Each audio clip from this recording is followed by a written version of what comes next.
Okay, number 4 is this.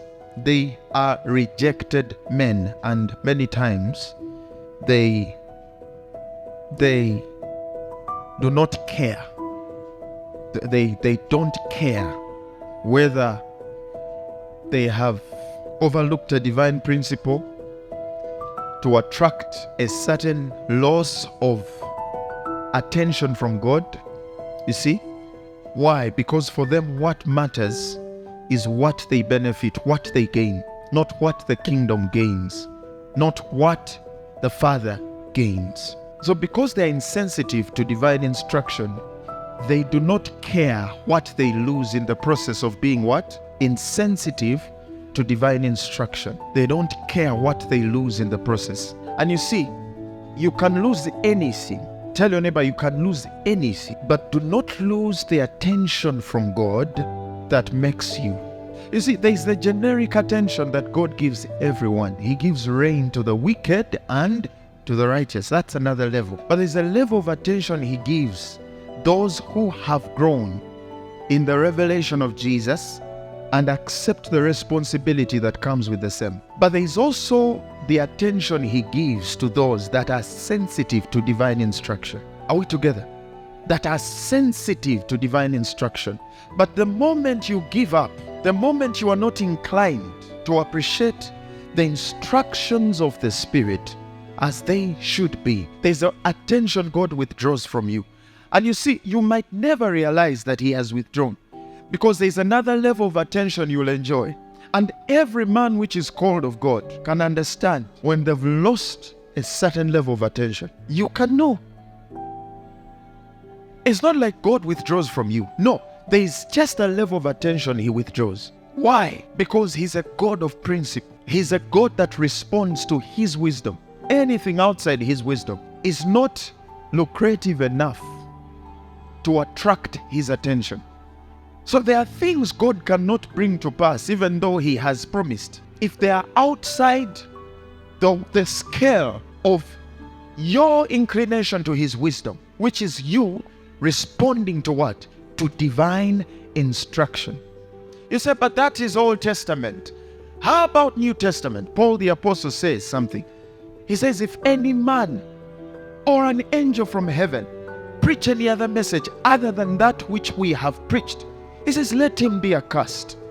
Study the word therefore accursed. It means to be denied the devotion of God. By the time God is the reason, because the word there accursed is to limit. It's the word limitation. By the time God is the reason you are limited, it only tells you, yes, the gospel is important to the level that if it will take God to frustrate you from advancing with deception, He will do it. That's why I tell many preachers, prosperity is not in how smart we are to attract prosperity. Prosperity is in how sold out we are to the Spirit of God and His ways, that God might establish us in prosperity. That's the spirit of prosperity. If God will frustrate a man who is preaching another message, because for him the message is more important than the man, how about the man who is given to the message? You can look at a man's way of prosperity and know this is not money, this is not the wisdom of man, this is God. That's what we forget, man of God, that the hearts that He died for, He still pursues them now to hear the message. But who has the message? Who has the message? That is why not everything comes because of the mountains. Not everything comes because of fasting. There's a man which is not fasting but has fully submitted to the message. And there's a man which is fasting and thinks that what comes on the account of submitting to the message will come because Jesus said, whatsoever you ask when you pray. No! You see, when He says whatsoever you ask, He's appreciating that the foundation of prayer is wisdom. So you're not just going to pray because He said whatsoever. In fact, He said, in my name. That means there's a wisdom you pray from.